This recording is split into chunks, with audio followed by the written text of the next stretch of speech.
자, 오늘은 사도행전 6장 1절에서 7절까지의 말씀을 함께 읽어보고자 합니다. 사도행전 6장 1절에서 7절입니다.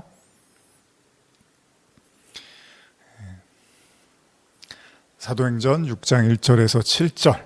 자, 성경 있으신 분들 우리 함께 같이 읽어보겠습니다. 시작.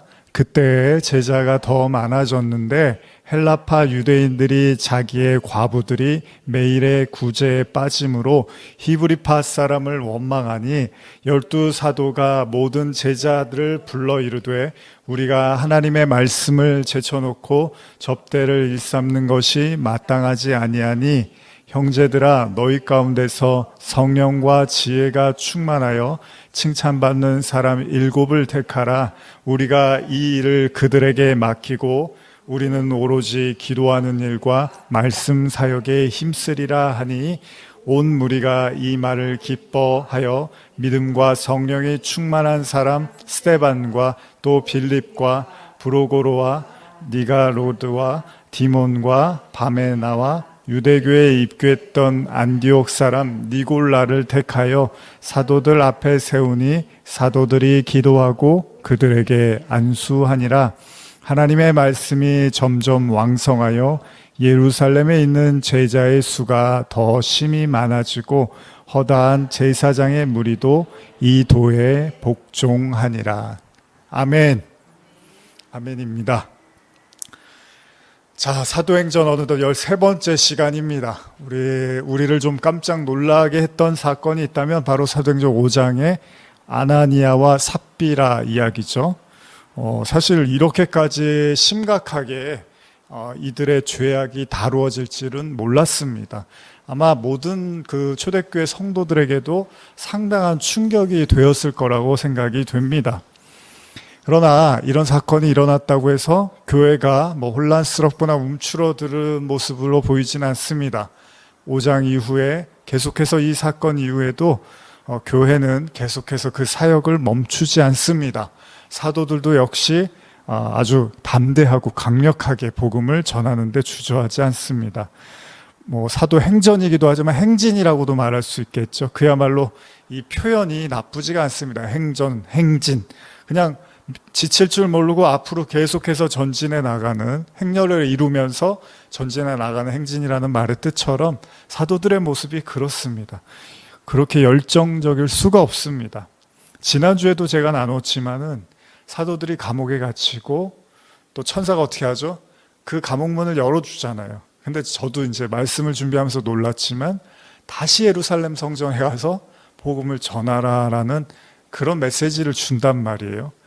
그런데 또 사도들은 거기에 동의를 하고 말씀에 순종을 해서 다시 예루살렘 성전에 가서 복음을 전하더라는 겁니다. 그러니 어떻게 했습니까? 결국 또다시 잡혀오는 거죠. 감옥에 갇힌 사람한테 또다시 복음을 전해서 감옥을 들어오게끔 한다는 거, 참 어떻게 이걸 받아들여야 될까 싶은데, 그런 위태로운 상황을 알면서도 사도들은 전혀 물러설 마음이 없었습니다. 그들은 그대로 행했고 또다시 감옥에 잡혀왔잖아요. 그러나 어떻죠? 대제사장들을 비롯해서 많은 권력자들 앞에서도 사도들은 조금도 물러설 기미가 보이지 않습니다. 오히려 갈수록 더 당당해지고요, 더 명확해집니다. 그리고 자기의 입장을 분명히 말하고 하나님의 복음을 가감없이 전하는데 전혀 부족함이 없더라는 겁니다. 이걸 우리가 뭐라 그러죠? 그야말로 미친 겁니다. 복음에 미쳤어요. 예수쟁이라는 말을 이제 하게 되잖아요, 사람들이. 그 누구도 그 어떤 것도 지금 사도들의 발걸음을 막을 수가 없어 보입니다. 그래서 사도행전 5장의 마무리가 이 두 구절이 이렇게 기록이 되어 있는데요. 한번 있으신 분들 같이 읽어볼까요? 성경 사도행전 5장 41절 42절인데요. 시작. 사도들은 그 이름을 위하여 능욕받는 일에 합당한 자로 여기심을 기뻐하면서 공회 앞을 떠나니라. 그들이 날마다 성전에 있든지 집에 있든지 예수는 그리스도라고 가르치기와 전도하기를 그치지 아니하니라. 현대어로 제가 이 5장의 41절을 읽어드리면 이렇게 기록되어 있습니다. 사도들은 하나님께서 예수의 이름 때문에 모욕당하는 특권을 주신 것을 기뻐하면서 의회를 나왔다. 그러니까 번역에는 차이가 있지만 어쨌든 사도들은요, 지금 당하는 핍박이 특권이라고 여기고 있는 거예요. 그러니까 이런 일들이 생기는 게 너무 당연한 일이고, 또 아무나 복음으로 인해서 핍박을 당하는 것이 아니라 진짜 하나님의 사람이니까 오히려 이런 박해가 뒤따른다라고까지 지금 자신들이 받는 핍박이 그걸 증명해주고 있다라고까지 믿고 있습니다. 그러니까 여기서 지금 사도들은요, 우리가 생각했을 때 사도들이 바라보는 세상이 어떤지를 우리가 알 수 있는 거예요. 여러분, 누가 어렵고 힘든 일을 하면서 대접도 못 받고 박해당하고 욕먹으면서 그걸 기쁨으로 여길 수 있는 사람이 몇이나 되겠습니까? 그럼에도 불구하고 사도들은요, 사람들이 생각하는 그런 보편적인 생각을 넘어서서 지금 완전히 복음의 관점, 말씀의 관점으로 세상을 바라보고 있는 거라는 거죠. 여러분, 하나님의 말씀을 배우고요, 성령을 받고 그 성령의 역사하심 속에서 인간이 많은 어려움과 고통을 느끼거든요. 근데 그 이유 중에 하나가 뭐냐면 세계관의 문제입니다. 그러니까 땅의 법칙과 땅의 세계관에 익숙해져 있다가 하늘의 말씀과 하늘의 영에 사로잡히게 되면 엄청난 충돌이 내면에서 일어나게 되거든요. 분명히 내가 알고 있는 세상의 법칙, 우리가 잘 아는 보편적 법칙은 뭐죠? 돈이 우선이잖아요. 그리고 우리가 힘을 가져야 되고 우두머리가 돼야 되고 뭐 이런 것들, 우리가 갖고 있는 세상의 삶의 법칙이 있는데 하늘의 법칙은 완전히 다르다는 거죠. 그 대표성이 십자가로 나타나는 거잖아요. 예수님은 하나님의 나라를 위해서 돈을 많이 벌어서 사람들을 모아서 권력을 만들고, 그래서 어떤 정치적인 메시아로서 먼저 나타나서 하나님을 방해하고 하나님을 대적하는 모든 무리들을 싸그리 무찌르고 이 땅을 유토피아, 하나님의 세상으로 만드는 그런 일을 하시는 게 아니라 굉장히 초라하고 굉장히 뭐라고 말하기도 민망한 그 벌거벗은 모습에 십자가에서 그냥 매달려서 돌아가시더라는 거예요. 그리고 이게 하나님의 나라를 위한 거라는 거죠. 그러니 멀쩡한 세상의 그 세계관, 그 사고방식을 가진 사람들에게 그 예수님의 십자가, 하늘의 복음, 하나님의 세계관이 어떻게 편안하게, 평탄하게 받아들일 수 있겠냐는 거예요. 제일 무서운 건 이게 혼합되는 거거든요. 자기가 갖고 있는 인간적 세계관과 하나님의 세계관을, 하나님의 말씀을 자꾸 이렇게 섞어버리는 거예요. 바벨이 그런 뜻이라고 하잖아요. 섞임, 혼합, 뭐 이런 의미가 있는데 이걸 이제 섞는 거예요. 이제 자기가 하나님의 말씀을 받아들이기가 불편해지니까 자기가 갖고 있는 세계관과 하나님의 말씀의 그 세계관을 혼합시켜 버리는 거예요. 이거는 이제 심판의 대상입니다. 그 사람이 아무 일이 안 일어나는 것 같아도요, 그 사람한테 그렇게 해도 잘 되네, 뭔가 하나님이 뭔가 벌하지 않는 것 같고 사람들이 아무 말 안 하네. 근데 절대 그렇지 않습니다. 하나님은 반드시 거기에 대해서 물으실 겁니다. 복음이라는 건 하늘의 영을 통해서 그 하나님의 나라, 그 세계관을 받아들이는 거예요. 근데 땅의 세계관을 하늘의 것과 혼합해서 이상한 복음과 이상한 하나님의 나라를 표방하는 수많은 사람들을 보게 되죠.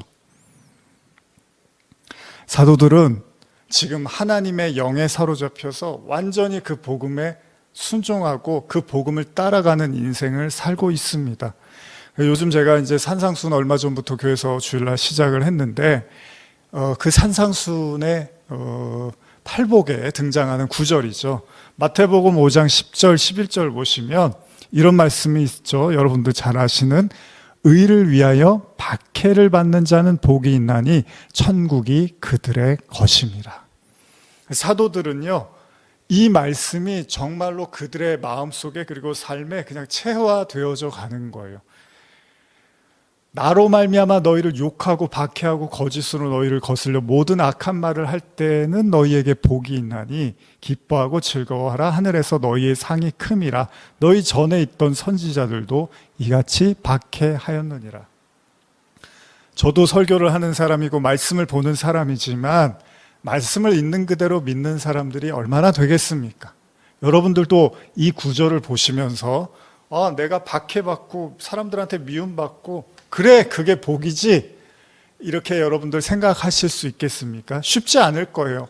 사도들이 그럼에도 불구하고 사도들은 있는 그대로의 말씀을 오히려 특권이라고 여긴다 그러잖아요. 지금 자신들이 받고 있는 환난과 고통이 특권이라고 생각을 한다는 거예요. 그러니까 여러분과 제가 오늘 말씀 들으시면서 지금 당하는 어려움과 곤고와 환난이 물론 우리의 죄 때문이고 우리 잘못 때문이라면 회개하며 하나님께 나아가야겠지만 단지 그것만이 아니라면 뒤집어서 생각해 볼 필요도 있다는 겁니다.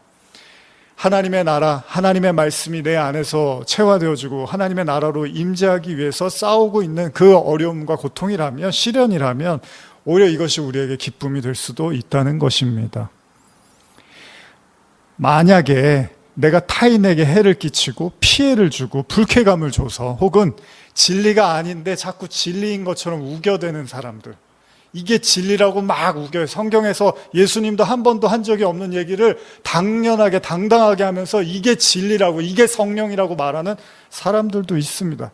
그러면서 수많은 사람들의 인생을 허비하고 주머니를 털어가는 사람들도 있겠죠. 거기서 오는 박해와 모욕과 핍박이라면 분명히 마땅히 받아야 될 것이겠지만, 그러나 사도들은 그런 게 아니었잖아요. 사도들은 자기의 이익이나 유익이나 자신의 살 길을 위해서 예수를 전한 게 아닙니다. 사도들은 정말로 예수가 그리스도라는 사실을 믿었고요. 그리고 경험했고 무엇보다 그들 안에 예수가 그리스도로 존재하고 있었다는 겁니다. 그래서 그들은 말하죠. 다른 이름을 준 적이 없어 하나님은. 그리스도라는 이름 외에는 우리에게 구원의 어떤 이름도 주지 않았다고 그들은 오히려 선포하고 기뻐하며 박해에 대해서도 더 이상 문제 삼지 않고 있더라는 겁니다. 박해가 그들의 사역에 큰 걸림돌이 되지 않더라는 거예요. 그들은 날마다 복음을 전했다고 합니다. 저도 이 구절을 보면서 저도 나름 설교 준비를 하거나 기도를 하면서 시간들을 보내긴 하지만 날마다 복음을 전한다는 거, 이 말씀 앞에 참 제 자신도 또 생각해 보게 되는데, 바울이 뭐라고 하죠? 고백하기를 그리스도인들은 때를 얻든지 얻지 못하든지 복음을 전하라고 이야기를 하잖아요. 그게 무슨 말입니까? 집에 있던, 성전에 있던, 회사에 있던, 어디, 사람들은 이제 주책이라고 하겠죠. 교회나 가서 그런 얘기 하세요. 교회 가서 교회 얘기하세요. 왜 자꾸 밖에 나와서 하나님 얘기하고 그런 성경 얘기하세요? 그럴 수 있어요.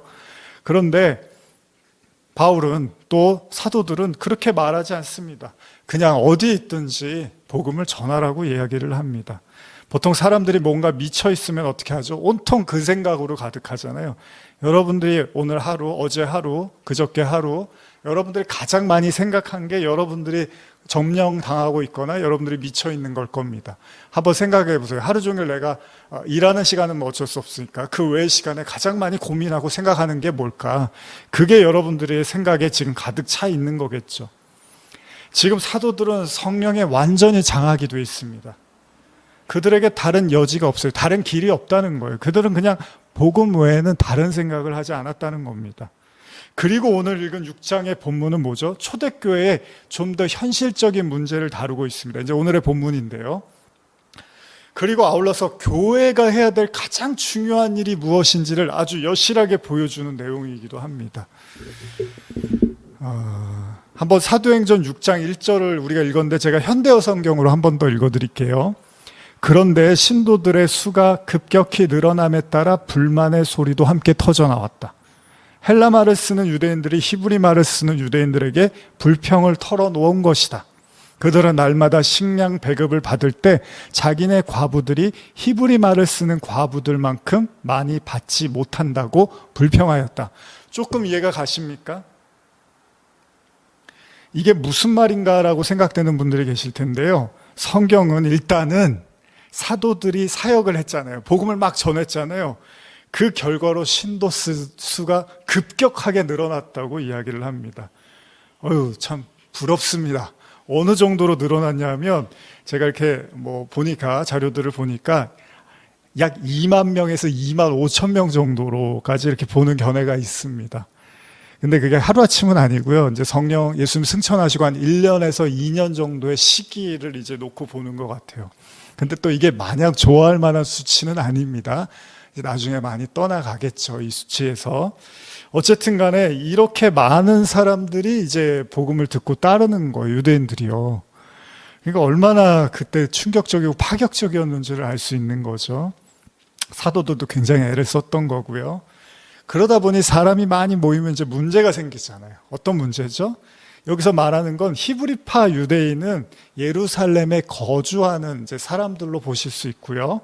헬라파 유대인들은 우리가 계속 나눴던 그 디아스포라, 유대인 디아스포라라고 해서 해외에 있었던, 예루살렘이 아니라 이스라엘이 아닌 이방 지역에 있었던 사람들로 보시면 돼요. 그러다 보니까 히브리파 유대인들은 아무래도 예루살렘 중심으로 살았기 때문에 선민의식이라든지 이런 것들이 강했을 거예요. 그리고 좀 문화에 대해서도 약간 배타적인 측면이 있을 수도 있을 겁니다. 유대교의 영향으로. 근데 또 헬라파 유대인들은 좀 반대일 수 있어요. 조금 더 타 문화에 대해서 개방적이고 조금 더 이렇게 뭔가 유연할 수 있다고 볼 수 있는 거죠. 근데 이 두 부류에서 이제 충돌이 생긴 거예요. 교회 안에서. 그러니까 5장에서는 아나니아 삽비라의 문제라면 이제 6장에서는 성도들이 약간 이제 충돌이 생겼는데 그게 구제의 문제라는 거죠. 그래서 제가 이 부분을 좀 더 여러분들에게 현실적으로 들려드리기 위해서 주석을 한번 좀 읽어드릴게요. 한번 잘 들어보세요. 당시 유대교 내의 빈민 구제 사업에는 두 종류가 있었다. 하나는 일정한 지역 내의 거주민들 중 극빈한 사람들에게 매주 금요일마다 14끼에 해당하는 돈을 지급하는 것이다. 또 하나는 방랑하는 낯선 빈민들에게 사발에다가 음식을 나눠주는 일이었다. 그런데 본문에 나오는 기독교 공동체의 구제 방식은 위의 두 가지와는 또 다른 것이다. 왜냐하면요, 구제 대상이 공동체 내의 지역민들인 동시에 구제 시기는 또 매일이었기 때문입니다. 이들이 기독교 공동체 내에서 구제를 받은 사실은 이미 유대교 사회로부터 소외당했음을 또한 보여주고 있는 거죠. 한편 헬라파 유대인들이 원망하게 된 구체적인 동기가 무엇인지는 본문에 정확하게 나와 있지는 않지만, 다만 그들은 매일의 식량 배급이나 생필품 지급에서 실제로 이때 그 절기를 지키러 오기 위해서 오순절이라든지 지키러 왔는데 복음을 듣고서 떠나지 않은 사람들도 많았단 말이에요. 집에 안 돌아가고 그냥 예루살렘에 머물러서 갖고 온 경비만 가지고 있었던 사람들이 많았단 말이에요. 이 사람들은 먹고 살아야 되니까 구제나 이런 것들이 더 필요했겠죠. 그러다 보니까 이제 매일마다 그 식량 배급이나 생필품 지급이 이루어졌는데, 여기서 헬라파 과부들이 히브리파 과부들보다 푸대접을 받거나 더러는 누락이 되어 불만을 표했던 것 같다. 따라서 이들의 원성이 교회 안에서 높아감에 따라 사도들은 이 문제를 해결하기 위해 중재에 나서게 되었다. 더욱이 헬라파와 히브리파 유대인들의 상용어, 그러니까 말도 좀 달랐겠죠. 뭐 아람어를 좀 주로 쓰고 히브리어를 쓰거나 아니면 또 헬라어를 쓰거나 이런 문제들이 좀 있었어요. 그러다 보니까 자연히 좀 따로 모이게 되는 그런 문제 있다 보니까 이제 당파 싸움이 나잖아요. 그러다 보면 저쪽하고 이쪽하고 그런 불평들을 서로 토로했을 거라는 거죠. 쉽게 말하면 정확하진 않지만 교회에서 모아진 돈과 물건들을 통용하고 구제함에 있어서 균등하게 이루어지지 않았다는 겁니다. 그래서 이제 충돌이 생기려고 한 것 같아요. 충분히 있을 수 있죠, 여러분. 사람이 있는 곳에는 다 그런 일들이 생기잖아요. 아무리 좋은 모임이어도요, 크고 작은 문제와 갈등들은 있기 마련입니다. 그런데 사도들은 이에 대한 해결책을 제시합니다. 해결책이 뭐죠? 사람을 세우자는 거예요. 우리가 봤을 때는 이거 심각하네, 빨리 어떻게 우리가 이걸 해결해야지라고 할 줄 알았는데 그게 아니라 이 일들을 도맡아서 해결할 사람을 세우자는 거예요. 그 이유가 뭡니까? 간단합니다. 자신들은 기도하는 일과 말씀 전하는 일에 전념하기 위해서라고 이야기를 합니다. 물론 사도들이 이런 결정을 한 게 구제하는 일이 구제하는 일을 얕보거나 또 자신들을 따르는 무리들을 그냥 그저 일꾼으로 생각해서 일이나 맡겨야지라고 생각한 거는 절대 아닌 것으로 보입니다. 근데 교회라는 데가 그렇잖아요, 여러분. 사람이요, 교회가 많든 적든요, 해야 될 일들이 있습니다. 다양한 사역들이 존재합니다. 보통 우리가 일의 우선순위라는 말을 쓰잖아요. 그건 어떤 모임이든 집단이든 이들이 추구하는 가장 중요한 목적이 있고 그걸 우선시한다는 거잖아요. 어떤 의미에서 지금 초대교회 안에서 원망이 막 터져 나오려고 합니다. 자칫하면 이게 분쟁이 되면 큰 싸움이 되는 거예요. 또 은혜가 안 되는 거예요, 모여서. 그래서 사도들이 이 일을 놓고 고심하면서 어떻게 해결할까 막 양측을 달래고 어떻게 문제를 해결할까 시도를 할 것 같은데, 그래도 모자랄 것 같은데 사도들은 의외로 심플하게 문제를 해결하더라는 거예요. 구제 않는 일이 분명히 중요하지만 그보다 더 중요한 일이 있기 때문에 정말 자신들이 신경 쓰고 전념해야 될 일은 기도와 말씀을 전하는 거라는 겁니다. 그렇기 때문에 구제와 관련된 그리고 교회의 다양한 행정에 대해서 집사들을 세울 필요가 있다고 이야기를 한 겁니다. 사실 집사님들이 하는 역할들이 그런 부분들이 있잖아요. 오늘날도 그들이 그 일들을 감당하기를 기대했던 것입니다. 그렇다고 집사들이요, 교회 행정에만 몰두하는 사람들은 아닙니다. 왜 그런 줄 아십니까? 앞으로 보게 될 스데반도 집사였잖아요. 그런데 어떻죠? 그는 담대히 복음을 증거하다가 순교를 하잖아요. 그러니까 집사라는 직분이 단순히 복음을 전하기에는 뭔가 좀 부족하고 좀 불분명하니까 그러기에는 좀 그렇고, 그래서 교회의 주변적인 어떤 일들을 치중하는 그런 사람이라는 뜻은 더더욱 아니라는 겁니다. 다만 사도들은 역할을 분배하고 있는 겁니다. 그렇습니다. 당시 초대교회에 수많은 성도들이 신앙생활하기에는 많은 사람들의 섬김과 손길이 필요했음을 부인할 수는 없습니다. 사도들이 명확하고자 했던 건 뭐죠? 자신들이 해야 될 역할, 그것으로 인해서 할 수 없게 되는 일들에 대해서 성도들의 손길을, 도움의 손길을 구했던 거잖아요. 이것도 하나님의 인도하심입니다. 하나님의 뜻 가운데서 사도들이 결정한 거겠죠. 그러니까 크고 작음의 문제가 아닙니다. 역할의 문제입니다. 그러나 여기서 우리가 분명히 명심해야 될 것이 있습니다. 교회의 최고의 핵심 가치와 사역은 뭐죠? 다름 아닌 기도와 말씀을 전하는 거라는 거예요. 교회 안에서 이루어지고 있는 다양한 수많은 사역들이 있다 하더라도 그 궁극은 하나님의 말씀을 전하는데 부족함이 없어야 된다는 거예요. 우리 교회도 그래서 말씀 나누는 공동체라는 이제 그 표를 이렇게 위에 덧붙이잖아요. 이런 마음이 있는 겁니다. 제가 오래전부터 이렇게 사역을 하면서 가끔 듣는, 여러분들도 아마 이래저래 해서 건너 들으셨을 거예요. 사역자분들한테, 주변의 사역자분들한테 자주 듣는 얘기 중에 하나가 교회 사역이 너무 많아서 정작 말씀을 보고 기도할 시간이 부족하다는 이야기들을 제가 심심치 않게 오랫동안 많이 들어왔습니다. 아마도 교회마다 여건과 상황이 좀 다르겠지만요, 충분히 그럴 법도 합니다. 때때로 많은 사역들이요, 목회자에게 집중될 때가 있잖아요. 그러다 보면 정작 깊이 묵상하고 전해야 될 말씀은 그냥 다양한 사역 중에 하나가 돼버릴 수 있다는 거예요. 그리고 이런 시간이 점점 길어지면 어떻게 되죠? 이제 성도들한테도 결코 유익할 수가 없습니다. 목회자 혹은 설교자의 삶이 바쁘고 분주해지면요, 그렇게 되면 될수록 하나님의 말씀을 깊이 들여다보고 묵상해야 될, 그리고 그걸 나누고 가르쳐야 될 성도들에게 오히려 수박 겉핥기식의 가르침과 나눔이 점점 쌓이게 되는 거예요. 그러면 성도들 역시도요, 하나님의 말씀을 그렇게 주목하지 않아요. 집중하지 않아요. 읽으려고 하지 않아요. 그리고 자꾸 뭔가를 해야만 하는 분위기, 그런 분주한 신앙이 좋은 신앙이라는 착각을 하게끔 만든다는 거예요. 성도들에 의해서 우리 목사님은, 우리 사역자는 정말 성실하고 근면하고 진짜 바빠, 정말 많은 일들을 해 라는 칭찬을 들을 수는 있겠지만요, 정작 사역자 그 자신도요, 시간이 흐르면 흐를수록 영혼의 갈급함 속에서 방황하고 하나님의 말씀을 청종하지 못하고 있으면서 초조해지기 시작합니다. 성도들도 그런 설교들에 익숙해지면 어느샌가 길을 잃고 헤매고 방황할 수 있다는 거예요. 겉으로 보기에는 바빠 보이고 많은 일들을 하는 것 같아 보이지만, 그래서 사람들도 늘어나는 것 같고 진짜 뭔가 교회가 하고 있는 것 같은데 정작 강건해져야 될 속사람은 계속해서 피폐해져 가고 있고, 그러면서 하나님의 말씀에 대한 갈급함이 있음에도 그 누구도 말하지 않고 내색하지 않으면서 그냥 넘어가는 거예요.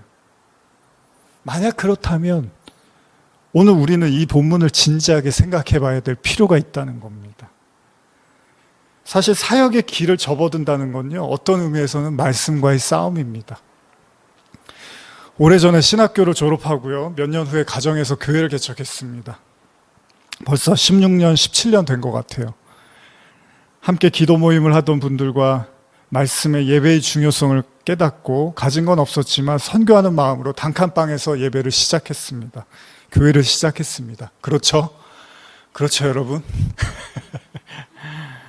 어찌 보면 무모한 도전이라는 그렇게 여기는 사람들도 있었습니다. 가끔 저한테 측은하게 걱정스러운 눈빛으로 말하는 사람들도 있었습니다. 전도사님, 그렇게 개척하면 힘드실 텐데요. 근데 또 한편으로는 격려해 주시는 분들도 있었습니다. 그러나 무엇보다 중요한 건 그런 저를 신뢰해 주시고 함께 하셨던 우리 성도님들이죠. 아마 그쯤이었던 것 같은데요. 아이를 낳고서 이제 생활고가 찾아왔습니다. 원래도 그렇게 넉넉하진 않았지만 이제 아이를 낳다 보니까 아무래도 여러 가지 생활에 어려움이 왔습니다. 그래서 이제 아르바이트를 좀 해야 되겠다고 생각을 했습니다.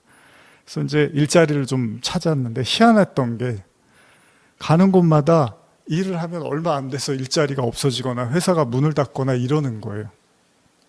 지금도 제가 좀 쓸쓸했던 기억 중에 하나가 이제 공장에 아르바이트를 갔어요. 그래서 이제 이렇게 뭘 만드는 공장이었는데 일이 되게 고되고 힘들긴 하더라고요. 하루 종일 쉬지 않고. 근데 그래도 얼마 동안은 내가 일을 해서 조금 이렇게 돈을 벌 수 있겠구나 하는 생각을 했어요. 근데 한 일주일도 안 됐는데 갑자기 모이라는 거예요. 알바 지원한 사람들. 그래서 갔더니 이래저래한 사정 때문에 그냥 추석 전까지만 일해 달라는 거예요. 그러니까 거의 일주일 좀 넘었나 그랬던 것 같아요. 그때가 이제 추석쯤이었는데 선물 상자 하나씩 이렇게 주더라고요. 그걸 이렇게 들고 이렇게 지하철을 타고 집으로 오는데 마음이 굉장히 무거웠습니다. 명절을 좀 그래도 이렇게 좀 풍요롭게 조금이나마 좀 그러고 싶었는데 투벅투벅 걸어왔던 기억이 납니다. 우연이라고 하기에는 참으로 이상하게 느껴질 만큼 그때는 그런 일들이 굉장히 많았습니다. 반복이 됐었어요. 그때 기도하면서 어쩔 수 없는 상황들에 그저 하나님께 다시 맡기기로 하고 목회에 전념을 하겠다는 생각을 했었습니다. 물론 사람마다 이끄시는 방법이 다르니까 저한테는 그때 왠지 그렇게 이끄시는 것 같았습니다. 아내에게 미안한 마음을 뒤로하고 집에서 개척한 그리고 많지 않은 성도들이지만 여기에 집중하고 최선을 다하겠다는 생각으로 목회를 이어갔습니다. 물론 그 이후에도 몇 차례 여기저기서 일을 했었습니다. 그러나 또 결국 다시 사역으로 돌아가서 좀 더 사역에 몰두하게 됐던 것으로 기억이 납니다. 그 당시에 교회 이름이 부흥교회였는데요. 부흥교회라는 이름으로 개척을 했는데 물론 수적 부흥에 대한 마음보다는 영적 부흥을 염두에 둔 이름이었습니다.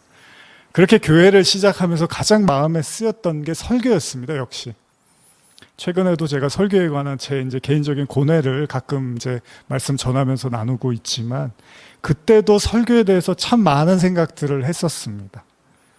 그리고 성도들이 많지 않다 보니까 자연스럽게 사역의 초점은 설교에 더 집중하게 되는 거예요. 일이 많으면 모르는데 또 그게 아니니까 설교에 계속 몰입을 하는 거예요.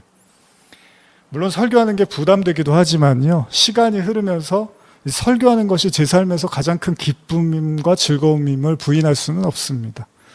당시에는 원고 설교를 한 게 아니라 성경 본문을 읽고 일주일 동안 계속 묵상하는 거예요. 시간만 남으면 계속 생각하고 묵상하는 거예요.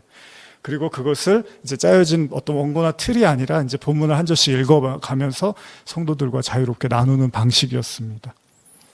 그리고 그 설교하는 순간이 제가 정말로 살아있는 것 같고 동시에 살아야 될 이유라고 느껴지기도 했습니다.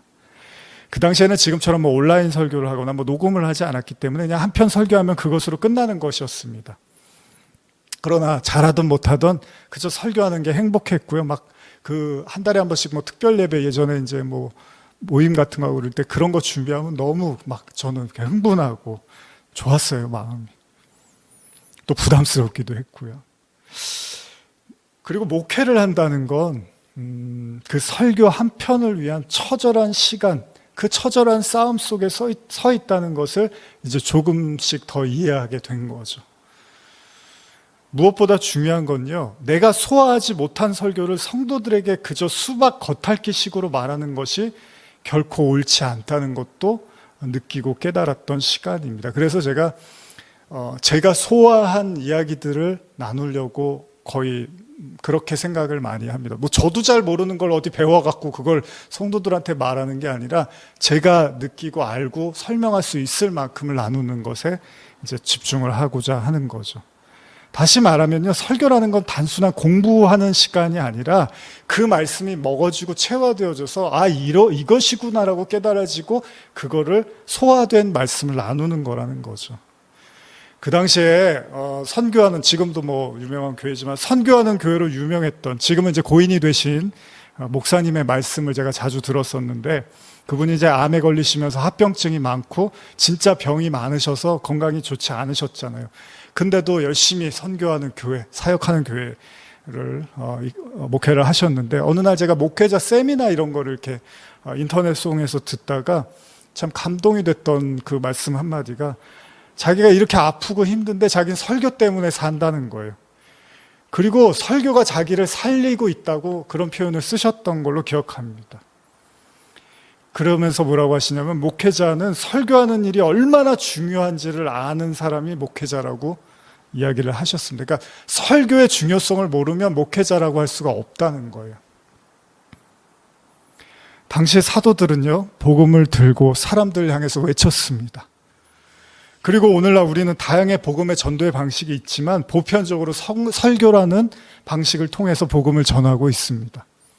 저는 때때로요, 사역자들이 성경을 보지 않거나 성경 보는 일들로부터 도망치는 것을 보게 됩니다. 가만히 생각해 보십시오. 정말로 하나님을 사랑한다면, 하나님을 사랑하길 원한다면, 하나님을 알기를 원한다면, 오늘 찬양처럼 내가 정말 하나님 믿고 싶고 알고 싶고 구원받고 싶고 정말 간절하면 어떻게 성경을 안 읽을 수가 있겠습니까? 이상하지 않습니까? 여러분들이 생각하셔도. 정말 구원이 뭐고, 예수님이 나에게 열어놓으신 길이 뭐고, 생명이 뭐고, 정말 하나님의 나라가 뭐고, 이게 너무 궁금하고 믿고 싶은데 성경을 보는 일을 소홀히 하거나 거의 성경책을 읽지 않는다면 여러분들이 생각해도 이상하지 않습니까? 연애 편지라면 막 바로 꺼내서 읽어볼 거 아니에요. 어떤 분이 성경은 하나님의 연애 편지라고 하던데, 근데 그런 사람들 많이 봐요. 사역자들 중에서도 그렇고. 하나님의 말씀으로부터 도망치려고 해요. 그 말씀을 마음에 품고 묵상하고 그게 달던 쓰든 그걸 소화시키려고 하는 게 아니라 그 말씀 보는 것 자체를 기피하고 부담스러워하고 도망치는 사람들을 많이 봅니다. 성도든 사역자든. 마르다와 마리아의 교훈처럼요, 마리아와 마르다의 교훈처럼 정작 예수가 옆에 있어도요, 다른 사역이 중요한 사람들이 많습니다. 예수의 가르침을 듣고 그분의 숨결을 느끼며 그분과 소통하고 그분이 무슨 말을 하는지 그 입에 관심이 있는 게 아니라 자신의 근면과 성실을 우선시하면서 다양한 일들을 바라보고 그 일들에 지쳐서 한숨을 쉬면서 정작 예수께는 나가지 못하는 그런 수많은 사람들이 있습니다. 사도행전에 있어서 전도와 선교는 빠질 수 없는 매우 중요한 메시지임에는 틀림이 없습니다. 그러나 오늘 말씀을 통해서 사도들은 우리에게 분명히 보여주고 있습니다. 성령을 받은 사도들에게 목숨을 걸 만큼 가장 중요한 일은요, 기도하고 말씀 보고 전하는 거라는 거예요. 단순히 전하는 게 아닙니다. 뭐 예수 믿으세요, 이게 다가 아니잖아요. 예수 믿으세요 해서 믿어집니까, 사람들이? 그 예수가 누구고 어떻게 날 사랑하셨고 그 말씀이 무엇인지를 그들 스스로가 체화되기 위해서 수없이 많은 말씀을 들어야 되는 거잖아요. 그것은 정말로 우리 스스로가 말씀의 의미를 진짜 깊이 묵상하고 깨닫고 내 것으로 만들려고 하는 그 몸부림 속에서 이루어지는 겁니다. 그리고 그 몸부림 속에서 외치고 전해질 때 그것이 누군가에게 복음으로 들리게 되겠죠. 사도행전 6장 2절의 본문은요, 현대어로 이렇게 말을 하는데 제가 한 번 더 읽어드릴게요. 현대어로 12사도가 모든 신도들을 불러 모아놓고 말하였다. 우리가 설교하는 데 써야 할 시간을 식량 분배하는 일에 빼앗기는 것은 옳지 않습니다. 요즘 사도행전 설교를 하면서 짧았지만 제가 지난 그 프랑스에서의 2년 동안에 머물러 있던 이야기들을 하곤 합니다. 잘 꺼내지 않았는데 요즘 제가 사도행전 하면서 나누잖아요. 어찌 보면 긴 시간 제가 머무르지 않았기 때문에 굳이 꺼내려고 하지 않으려고 했습니다. 그럼에도 불구하고 제가 이 말씀들을 같이 나누는 것, 그리고 그때의 기억들을 같이 여러분과 나누는 것은 그래도 누군가에게는 선교를 준비한다거나 어떤 그런 마음을 또 품게 되는 누군가에게는 의미가 있지 않을까라는 생각도 들고요. 또 짧은 시간이지만 머무르게 하셨던 하나님의 섭리가 있을 것이라고 생각하기에 조금씩 제가 그때의 이야기들을 여러분과 나누기도 합니다. 예전에도 말씀드렸지만요, 프랑스에서 머무르면서 제 나름대로 가장 중요하게 여겼던 것, 느낀 것이 있습니다. 물론 이건 사람들마다 다 다를 겁니다. 그런데 제 개인적인 견해일 수도 있지만 그곳에서 교제, 나눔, 우정, 그리고 새로운 경험 모두 다 소중합니다. 그러나 돌아올 쯤에 가장 제 마음에 간절했던 건 그들에게 전할 말씀, 메시지였습니다. 당연히 선교사니까 말씀을 전하는 게 당연하죠. 그렇죠? 그런데 제가 말하고 싶은 건 정말 깊이 있는 복음을 나누는 것, 하나님의 말씀을 있는 그대로 나누는 것, 그것이 정말 가장 중요한 일이라는 사실을 더 뼈저리게 느끼게 되었습니다. 그러나 생각보다는 그런 나눔을 갖는 것이 쉽지는 않았습니다. 물론 언어라는 장벽도 있지만요, 통역을 통해서도 충분히 나눌 수는 있습니다. 중요한 건 정말 복음에 귀 기울이고 관심 갖는 사람들을 만나는 게 어렵더라는 거예요. 아니, 여러분, 한국에서도 말이 다 통해도 그런 사람 만나기가 어려운데 그 해외에서는 쉽겠습니까?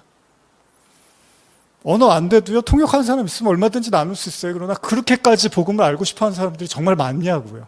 정말 하나님을 알고 싶어 하고 구하고 찬 사람이 몇이나 되겠습니까? 그래서 제가 한국에 돌아와서 이제 그런 마음들 때문에 그 마음을 같이 좀 나누고 공감해 주시는 분들과 그 도움을 받아서 이제 영상 설교를 올리기 시작했던 건데요. 혹시나 그 누군가에게 그 말씀이 좀 다가가서 생명의 복음으로 흘러가기를 간절히 바라는 마음이죠. 누누이 제가 이제 말씀을 드리지만 그곳에 있을 때 나누지 못했던, 다 하지 못했던, 그래도 그 말씀을 짧지만 영상으로나마 누군가에게 전하기를 간절히 바라는 마음이 있었습니다. 그리고 그게 지금도 제일 중요한 것 같아요. 같이 교제하고 나누는 거 다 좋은데 제일 중요한 건 복음이 전해지는 거라고 생각이 됩니다. 오늘의 본문은 교회가 무엇인가에 대해서 좀 더 현실적인 이야기를 하고 있는 것 같습니다. 여러분, 이게 현실적인 이야기인 거예요. 말씀 보고 기도하는 게 비현실적이고 자꾸 나가서 뭘 해야 되고 그게 더 중요한 게 아니라 지금 사도들은 이게 가장 중요한 일이라는 거예요. 그렇습니다. 교회는 기도와 말씀 나누는 일이 가장 중요한 곳입니다.